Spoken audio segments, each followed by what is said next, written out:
when you have trauma, you actually learn from the trauma. Trauma is actually a growing tool. It is actually an opportunity. It doesn't have to be the end of everything.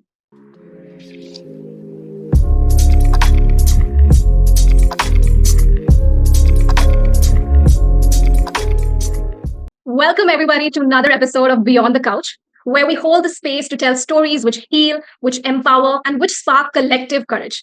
Today, our guest is somebody who's lived many lives, who's had the most extreme of experiences, but had shown the most extraordinary courage in all of them.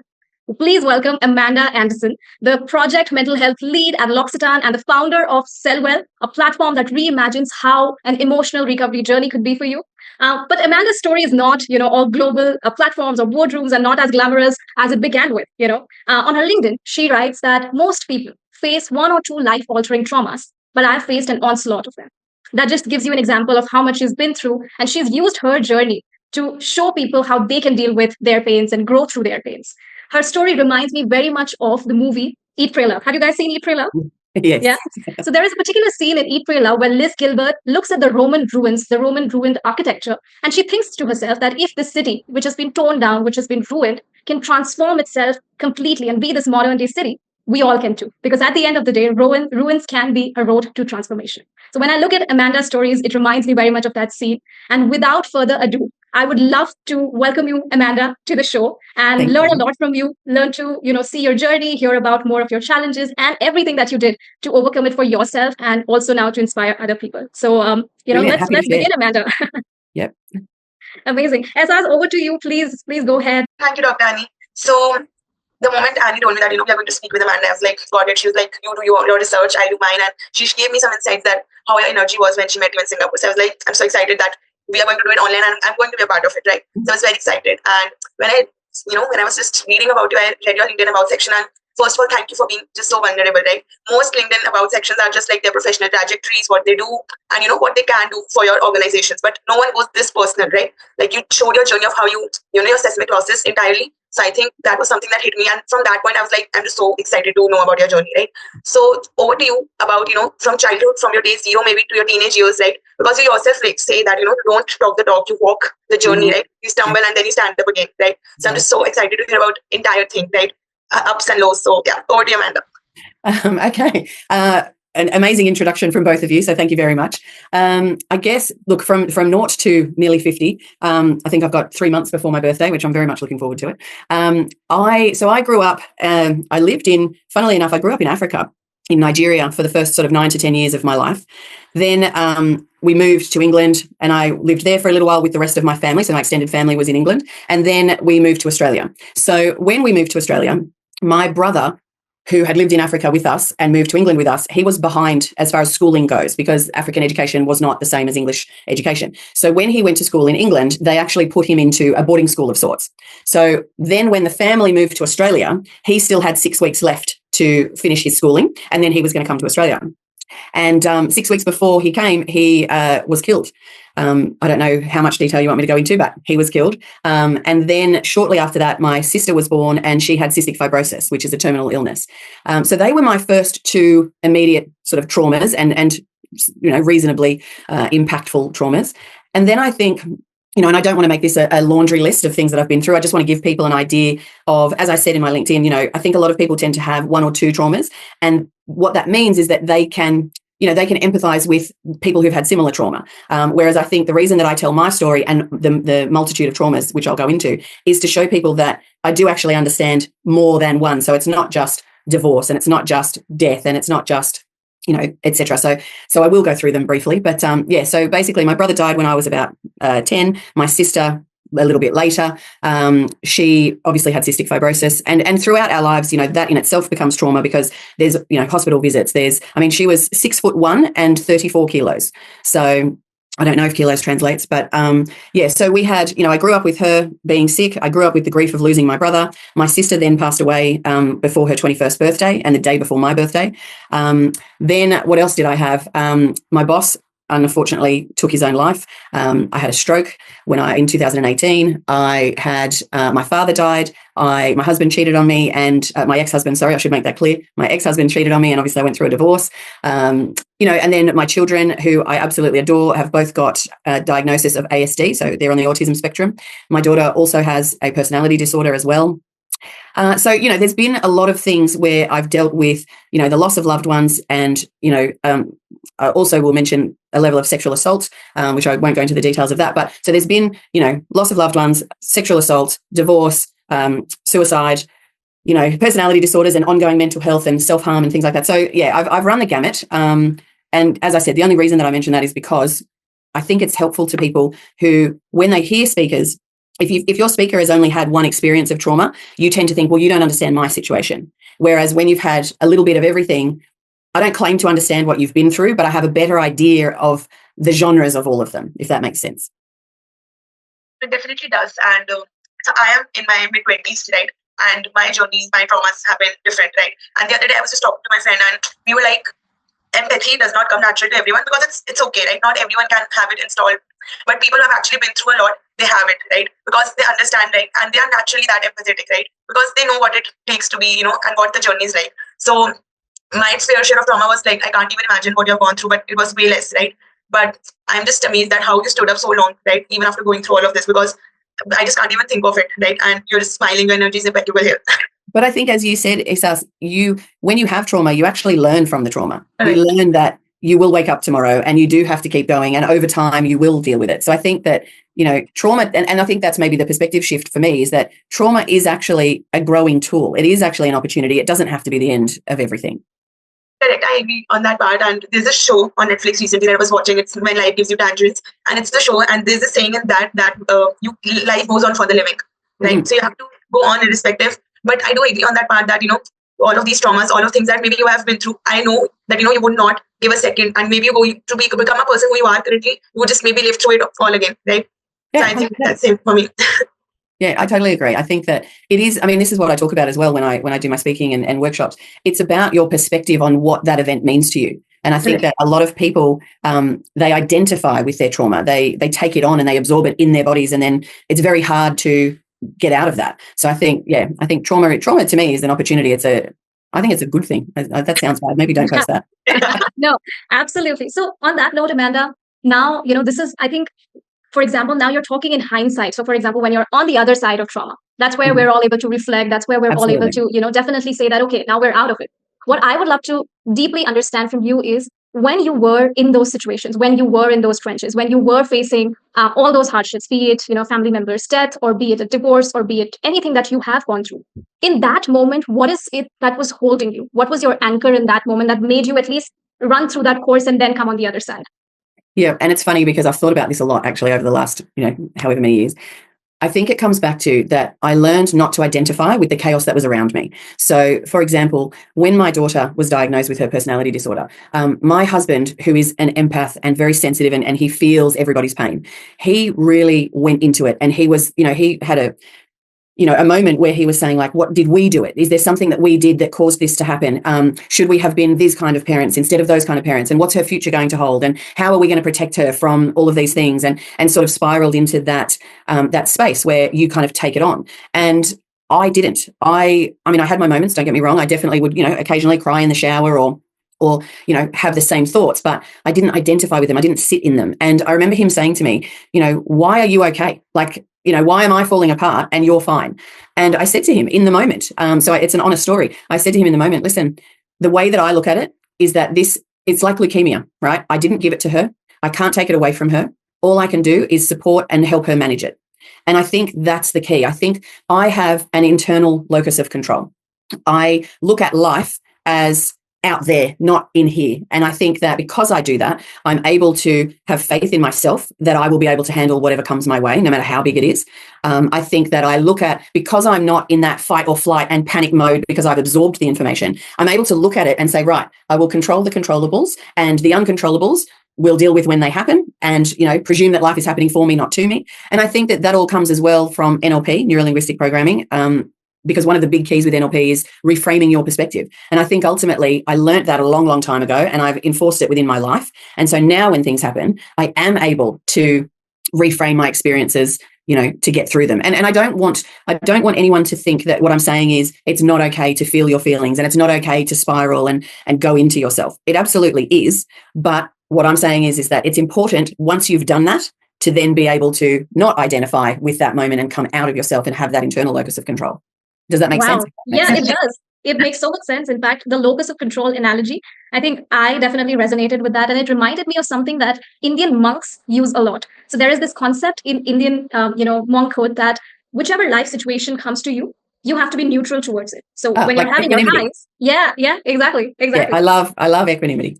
Yes, equanimity, exactly. So when you're in high, you don't get carried away by it. But when you're in your low phase, you again are not carried away by it, but you're just seeing the situation how it is instead of succumbing to it, right? Yeah, so I love that. The way that I think of equanimity and that whole philosophy is, you've got the fish in the ocean and the fish that are in the sort of normal part of the ocean. If there's, a big storm and all that stuff, they get washed around and, they're part of the storm. But then you get those deep sea fish that are all the way down the bottom where there's no light. They have no idea that storm is going on above them and they're just swimming around living their best lives. And I think that there's something to be said for being able to, that's what it is. It's kind of removing yourself from what's happening out there and keeping your own sense of self together so that you can handle what's happening out there.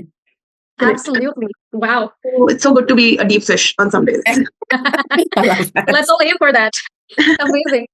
Yeah. But Amanda, so I know when I understood the concept of mental health first. It was, I think, I was quite late. I was in college. It was not in school. I didn't used to know that, something is bothering me, but I just used to think I'm sad, right? It was not like something is affecting me mentally, right? So what age or what was the moment for you realized that, this is something is affecting the concept of mental health? When did you realize that there is something like that?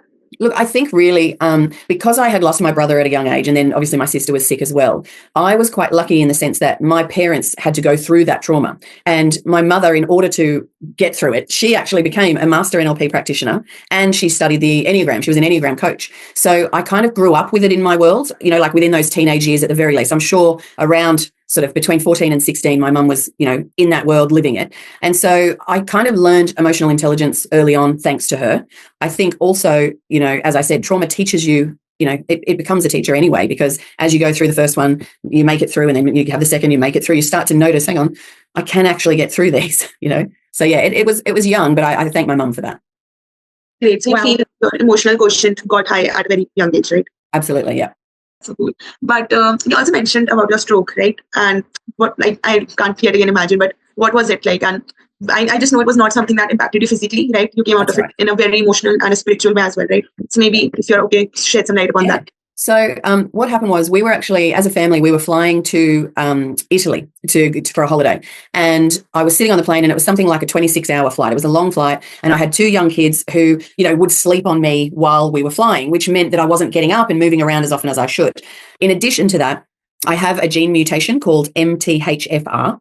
It's like MTHFR. And what that means is that my blood is more likely to clot. So the mixture of the two meant that when we got to Italy, we'd walked around during the day, we'd had a great day, and then we went into our hotel room and it was bedtime and the kids were young. So we were all in one room and my husband was going to read to both of the kids. So while they were reading, I was sitting on the other bed and I was reading my own book. And as I was reading, the words weren't making sense. I was sort of getting to the end and thinking, I don't even know what I just read then. So I went back and I was more conscientious about what I was reading and I realized that I wasn't reading normal structured words. So if the book said Jenny went to the park, I was saying jelly bean, water, penguin.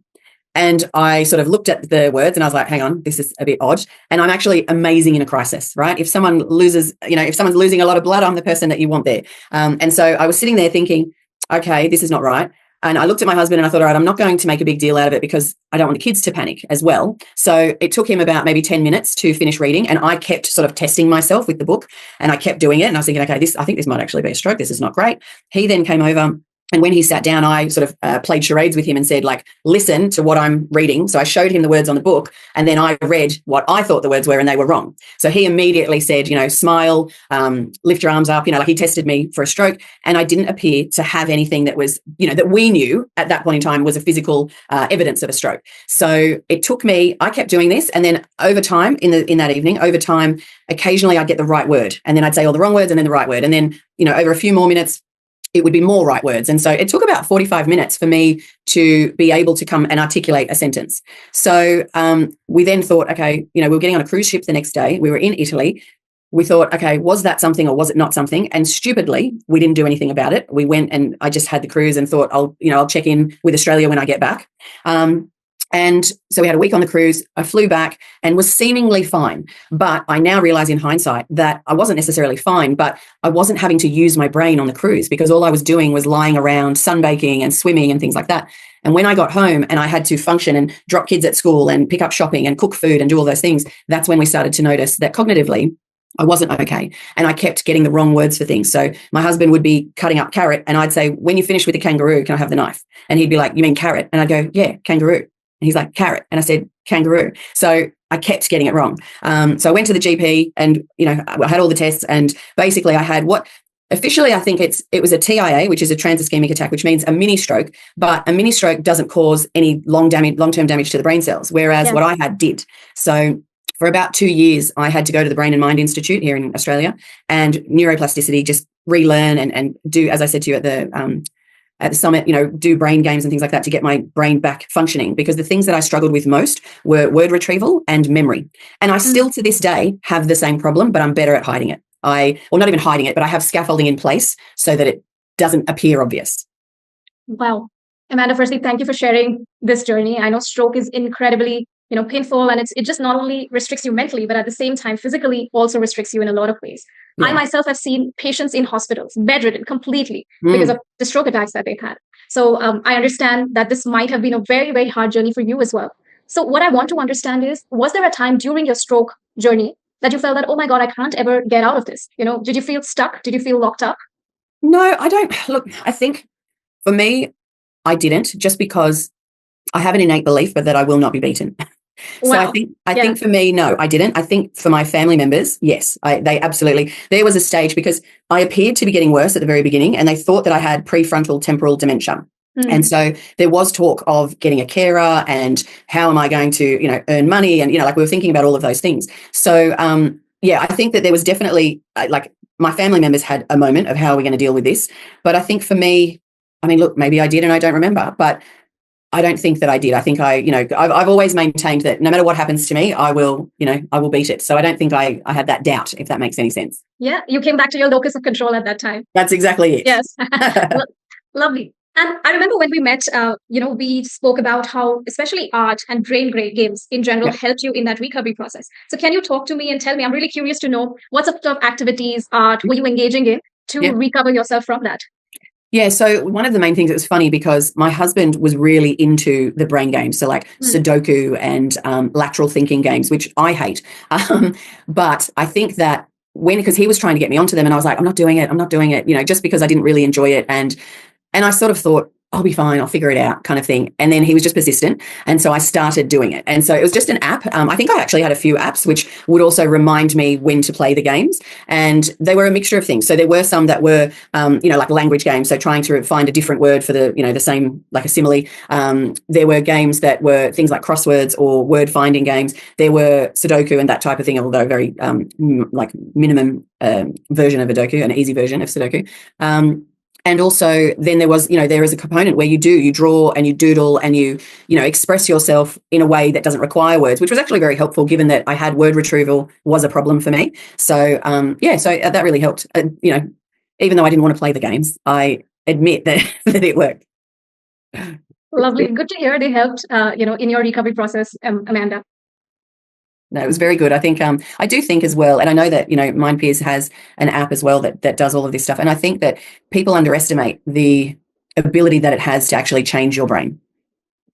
But Amanda, I've heard a lot about your triple helix model, right? Yeah. Boom, scar, bend, right? So how did it came to life? I just want to know a lot about that. Yeah. Look, I think that it came to life from my lived experience and the lessons that I was able to learn. I think it also came from having worked for years in mental health and, even the work I do at L'Occitane, the work I do at Selwell, things that I had done before as well, and noticing the difference between people who coped with adversity, challenges, struggles, and those who didn't cope with it. And so, I think that's where it was born. And I thought, I have to share this information. How can I not share, the tools that that work for people. And I acknowledge they're not going to work for everybody, but, I think if you can help a few people, then why not? Wow, I was actually very curious about the name, Amanda. So DNA usually is a double helix structure, right? That's right. Well, but you named it triple helix. So what was the genesis behind the name? Why did you name it? And what exactly is the method as well? I would love to hear that as well. Yeah, so it's a triple because there's 3 phases to it, or 3 stages that I believe we go through when we're experiencing, whether it be trauma or just normal everyday adversity and challenges, right? The first one is the open wound. The second one is scar tissue. And then the third is the mend. And what I advocate for is trying to get people to the mend, not taking away from the first 2 stages, because usually you do have to go through those. But if we can at least have a goal or an end game where we know we're headed, it's a little bit easier to get there. So the wound is basically, the open wound is that very initial trauma or that initial event. It's usually raw, it's painful, and sometimes it's invisible to other people. And so you can have your identity shaken and you feel a little bit lost. And, that's that shock component of, the event. The scar tissue, that's when, like you'll find if you've ever been through trauma or adversity of any kind, you'll find that while you're living in it, you see other people walking around and getting coffees together and, they're just living their life normally while your whole world is, crushing. So the scar tissue is where you don't really have that choice anymore. The kids still need to be dropped off at school. You still need to earn money, so you have to go and get a job. And so you learn how to function even though you've had your event, trauma, challenge. So that's the scar tissue. It's when, the pain or the event itself sort of leaves that mark behind, and you create a new normal. So you haven't healed, you've just survived at this stage. And I think the mend is being able to build in that new meaning. It's being able to separate the event from your identity. And I think it's using what happened to you as a premise for growth. Mend is the healing, not by erasing the scar, but by learning to live with it and without letting it control your life. So it's not about overcoming pain. It's about living with it and through it, and then coming out the other side, still you. I think this theory has already been, it's very visible in our parents' journey, right? So how can someone, in day-to-day, someone who's burnt out from work maybe can apply the triple helix model to their life? Yeah, I think what it is, don't identify with the crisis. Start mending by separating yourself from the event, from who you are to the event. Create small boundaries, set your sights on who you want to be, and have that future pacing of when things are going to improve. I do think as well, it's self-compassion. You've got to be kind. The 2 truths can exist at once. You can be grieving and you can also be growing.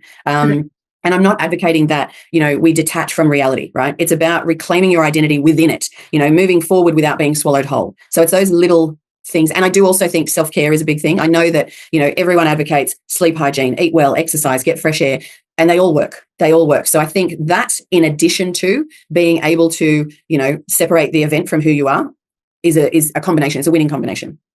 But thanks so much. The line that you just said that, you just have to keep going even when you're grieving, right? Yeah. But it's just it has hit my heart. And I think when you're grieving and you have to go simultaneously, all basic small tasks that, help you in your day-to-day life become very challenging. The one you mentioned, right. Sleep is, I know sleep is a task for so many folks, right? And eating, maybe working out becomes a task. Yeah, that's that. And I also know that you are a first responder to a lot of workplace organizations. You have witnessed, grieving threats and, workplace suicides. So how was it? Like, and how did you get into, workplace as responding, right? Yeah, it's a funny story. Well, it's not funny at all. So what happened was, because I had my stroke, I hadn't worked for a few years and I needed to get back into the workforce, but I also wasn't very confident in my ability to work again because obviously I struggled with memory and words. So I actually started at L'Occitane as a receptionist. And because I figured if I did a reception role and I forgot something or I didn't do a task, that, it wasn't life-threatening. It wasn't going to hurt anybody. It didn't matter as much. So I took a role in reception. But what very quickly happened is that obviously my skill set and all my knowledge and my qualifications came to the fore. The only thing that was missing was my confidence. So I still had that information and all of that knowledge and all of that ability. And then once my confidence reboosted by being back in the workforce, it was quite clear that I had more skills than I was being used for, which is then how I, worked my way through different roles within L'Occitane. And it started off, I created a totally mental health mag that it started off 10 pages going through to just the head office of 40 people. It's now 25 pages and it goes globally to 10,000 employees within L'Occitane Global. So it started that way. From there, I then was asked to do the global mental health project lead role. So I went to Geneva and we created a 3-year roadmap for L'Occitane Global and all its brand affiliates to try and, implement tools that would really help people and not just be a tick box. And then there are a lot of high stakes interactions with people in retail. And so that's how it ended up happening. I think they just saw that I could actually deal with it and be calm and be grounded and not fall apart and, think in the moment. Because I think a lot of people, when they're dealing with stressful situations, they freeze and they can't think. So that's how I became, the first responder as part of my role, really. Wow. Lovely. That's so nice. Agree. I think Esas and me both are like, oh my God, this is amazing, because we very aggressively also work on improving workplaces. So that's why we're just in awe of how you have, in your role and in your capacity, been able to do that, right? At L'Occitane. Now, what I also would love to double down on, Amanda, is your magazine, Totally Mental. When I was reading about it, when I was reading what you had done, firstly, I love the name. It's so cool. Totally Mental. Thank you. Yeah. So tell me, how did you think of the magazine? What all did you put in it? And what are the other initiatives that you led to really create change in terms of workplace mental health at L'Occitane? Yeah, look, I think with the mental health magazine, what actually happened was I arrived at L'Occitane, and as the receptionist, I ended up being the person, like the go-to, where people would come and talk to me about, what was happening in the office. And this is now a few years ago, but people were, sort of letting me know that there were certain things that they weren't overly happy with within the culture of the office. So I went to leadership and I said, look, I'm hearing all of this stuff. Would you mind if I did, anonymous focus groups with the people? They seem to trust me, which is great. So, find out the real information and the lay of the land, and then come to you, not with names and issues, but overall patterns of issues. And leadership agreed, which was amazing. So what happened was I went and I had all these individual focus groups with all of the employees, found out what the issues were, took them to the leadership team. We had a big meeting, and then they agreed, okay, we'll look at this, we'll change that, we'll make this happen, and so on and so forth. So then what I did was I put the answers to their grievances and the new initiatives into a magazine format, so that I could just, instead of making a verbal announcement or sending emails back to people, I sort of created this magazine to say, right, you had an issue with this, we're now going to do this. And you had an issue with that, we're now going to do this. So, and then everyone loved it. And so they asked for another one. And so then I started giving tools and tips and strategies on how to do the things that we were talking about. And then it grew from there. Then it grew into, mental health strategies and tips and techniques, but also I don't like to shy away from the controversial topics. So there was information in there to help people with bipolar disorder or, depression and anxiety and potentially suicidal thoughts. And, so it really is a gamut. It covers everything. We cover retail, how do frontline workers on the shop floor cope with the issues that they have? How do people in the warehouse cope with the things that they've got? Leadership, corporate, etc. So it covers all dynamics and all topics. And I literally just write from, what's happening in the day-to-day or in my experiences in my life and my interactions with my colleagues. So each fortnight that comes out, and it's just made each fortnight. With the other initiatives, so I created a mental health literacy program, which teaches, leadership and the HRDs, the basics of mental health, why it's important to invest in, what you need to know about it, and how you can implement it within your teams. So we're, training all the leaders and the HRDs so that it can cascade down. What we also do is, what we call prosperity training, which is for all new starters. They come in and we talk to them about culture, mental health, bringing your best self to work, work-life balance, what it takes to have a great culture, because you input into that culture, you create the culture yourself as well. Webinars, workshops, lunch and learns. We also have a mental health registry. And I think, obviously, I also do keynotes. I did a talk at the Retail National Conference for L'Occitane as well. So we are always putting it out there. But I think the key thing, especially at L'Occitane, apart from all of those things that we offer, and I mean, we have Thirsty Thursday drinks and Tuesday morning teas and a fruit bowl and all of those things. But I think most importantly, people know that there is a mental health resource in L'Occitane. And I think that, it can often feel unimportant until it's not. And I often get people who call me up and say, listen, this is what I'm going through. And it might be personal. It might have nothing to do with work, but it's affecting their work. And I think for them, and I don't mean to speak for other people, but I often hear, I'm so glad that I was able to talk to you about this and get, not only a support and a connection, but a professional input around it and tools and tips to help me through it, because really sometimes that's all they need. Wow. I mean, we are so grateful for people and leaders like you to exist, Amanda, to drive this entire initiative to make workplaces more secure. But, for you, as you mentioned, that it was so beautiful that you walked into the leadership's office and you were like, listen, this is the problem and this is what I think about it, right? What I would love for you to share is, for example, some leaders who are seeing this issue in their company, they are seeing there is a problem, but for some reason, the leadership is not very pro at implementing mental health. They still see it as maybe a soft issue, a nice to have thing, not a must to have thing, Yep. So how would you recommend that they go about it and they get the leadership buy-in to start initiatives around this? So what would you advise to them?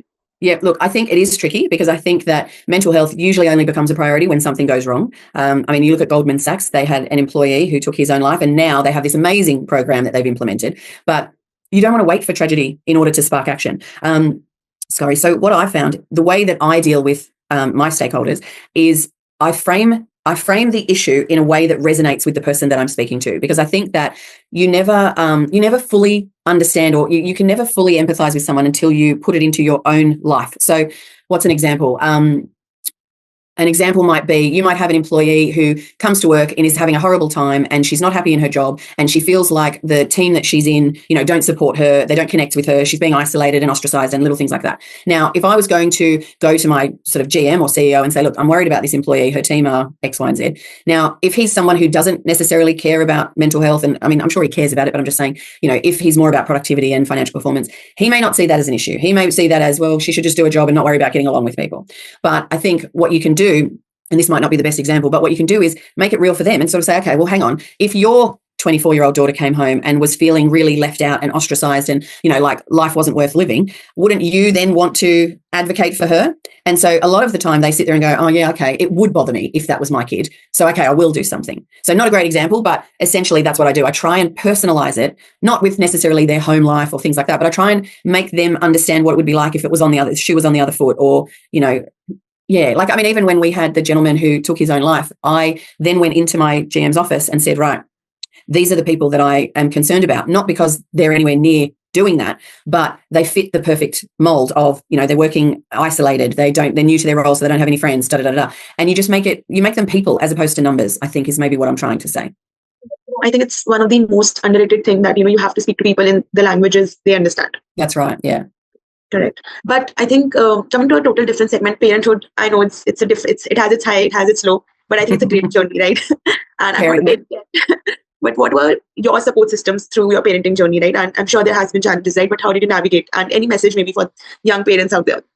Yeah, look, I was quite lucky in the sense that I have NDIS support. I don't know if that's something you guys have over there, but national disability support basically for my kids. But I think as well, not everyone's going to have that, and not everyone's going to have children with high needs. So I think for parents and caregivers, the two pieces of advice that I would have is, one, make sure that your support system is not just a tick box. You actually connect with the people, and so you do feel supported. It's not just, well, I spoke to my friend and I spoke to my neighbor, but you didn't get anything from it. They have to actually, give value when you connect with them. And I think the other thing, which I literally live my life by, is that as a parent, you unconditionally love your child. And I think that parents often put right and wrong into their parenting style, and they think, oh, I should do this or I shouldn't do that, or, am I supposed to give them punishments or not, etc. And I don't think any of that matters. I think how you choose to parent is an individual choice, as long as your child feels unconditionally loved.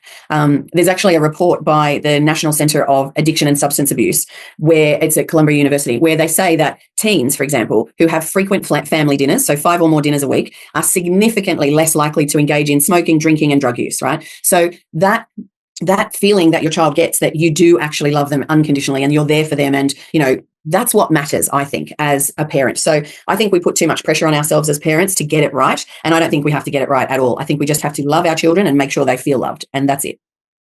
So beautiful. Agreed. Moving, so now we're moving to another fun segment. But before that, as we're wrapping up, just asking how your personal, how do you feel that your personal healing journey is impacting what you do at work, right? Yeah. So how does it come from there? Yeah, look, I think I've learned that healing isn't linear. So whether it's speaking or running retreats or leading workshops, what I try and do is show people that it's okay to be messy and to struggle and to keep going. I create spaces where it's safe for people to confront their challenges and acknowledge their scars, but then learn how to move through them. And I think at Selwell and also at L'Occitane, it's all about connecting with people from a place of that empathy and that experience, because ultimately what I offer is not just about theory. It's what has worked for me and then how it can work for them. Correct. I hope Anya and I get to come to your retreat. You are welcome to come anytime. Absolutely. Wow, amazing, Amanda. Firstly, your work that you said about, not just at L'Occitane, but what you're doing with Selwell. I'm pretty sure you're impacting thousands of lives, and we got to just witness a little bit of that through this conversation. So really, really thank you for that. Now we're going to do a fun segment with you. So we're going to do a rapid fire where you have to answer something in maximum 1 sentence or 1 word. Maximum 1 sentence. Okay, love it. Let's go. So what is the one quote that you live by? The one quote that I live by, it would be by Dr. Seuss. today you are you. That is truer than true. There is no one alive who is youer than you. Okay, I'm gonna ask that or Google that later, but I love that. I'm gonna put it on my wallpaper. Amazing. Okay, next. What is the one book that has shaped you and why? That has shaped me. I would probably say, there's a few, but I think I'm going to go with The Secret, only because I think that what it does is it teaches us that what we focus on expands, and that your thoughts and your feelings and your beliefs act like a magnet. And it goes with that NLP concept as well, because what you think creates how you feel, which then creates your behaviors, which then creates your actions, which then creates your life. So it's all embedded, enmeshed together. All right. Love that. Lastly, what is the advice that you would give to any HR leader or DE&I professional? What is the one advice that you would give? I think for me, DE&I, mental health, and HR, they're all different things. But each of them a vital piece of a bigger puzzle. And I think each of them needs their own space to thrive. And when you integrate all three into a company's culture and values, that's when, the sum of the parts becomes greater than the parts themselves. So I think that you need to get someone, they need to each operate in their own lane. So I think that's the trick, is getting someone to be the driver of DE&I, someone to be the driver of mental health, and someone to be the driver in the HR team. And you all come together, but you still need that driver to make real change happen. You said before, I'm lucky enough to be able to go into my GM's office and talk to him about this, but I am also a dog with a bone. So I keep driving my agenda to get this to happen. So I think that's what I would say. Amazing. Amazing. And what is the last thing that you think SRs and myself haven't asked you yet, but you think that you should definitely put out in the world, and someone listening to this, be it somebody going through mental health issues or somebody in leadership positions, should listen to? What would you say? I think that the things that pop into my head are, you are stronger than you think you are. And oftentimes events happen to us that we think are going to break us, but they don't, and they don't have to. And if you have faith in the fact that you are stronger than you think you are, you will get through it. And then the other thing I think is not even adversity related. I think it's about knowing who you are and embracing it in all of its glory, no matter how weird or how loud or how quiet or how anything that it is. You have to be your authentic self in order to live a life that you're happy with. Wow, that's good advice. That's really good advice. And Amanda, I think we can talk to you for hours, but everything comes to an end, and so does this episode here. But cannot thank you enough for doing this. I am so sure that leaders or people going through mental health issues, if they are listening to this, I hope that they're able to take something from your playbook and lead better, healthier lives. Try to repair their wounds, mend their wounds, and just grateful to have this conversation with you. So thank you so much, Amanda. The work that you're doing with Cellwell, the work that you're doing with L'Occitane, I'm sure that it's really impactful and bringing positivity in the world. Thank you so much. I appreciate your time and energy and effort. Thank you so much. I hope there were no oceans between us. There was But it was so it'll be fine. It was just so energizing to be with you today, and I hope you had equally fun. Yes, I did. Thank you.